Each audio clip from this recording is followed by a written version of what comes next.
जय जगन्नाथ। प्रथमतः मु आमर प्रवाद पुरुष आमर समस्त चिरस्मरणीय माननीय नेता श्रीजुक्त विजु पट्टनायक स्मृति प्रति मो तरफ आपण मान समस्त तरफ गभीर श्रद्धांजलि ज्ञापन करुच्ची।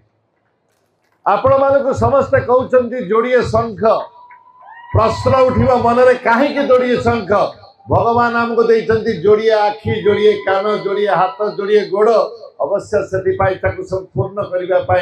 आमको दरकार जोड़िए शंख मो छोट भाई सभी विश्वास गोटे शंख एवं मो गोटे शंख जो मैंने आमको कहते जे विकास पाई भोट दिंतु किंतु गोटे रेलवे स्टेशन ना बदल पारना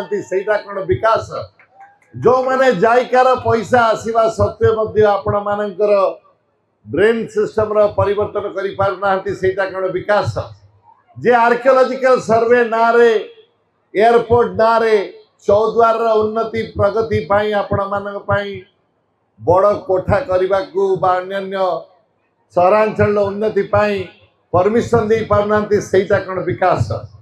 तेणु आपण मान मन रखा पड़ो 25 मे रे क्या विश्वास करेंगे से माननीय मुख्यमंत्री नवीन पट्टनायक को जी विगत 24-25 वर्ष है जहाँ कहते बारंबार कर सुख दुखे ठिया होती जन्म ठार मृत्यु पर्यंत युवक बालक कृषक वृद्ध छात्र छात्री समस्त योजना करी आपण मानकर कल्याण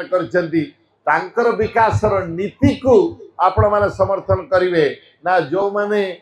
विकास ना राजनीति करुँच जहाँ पाखे किसी नीति ना समर्थन करेंगे से निष्पत्ति।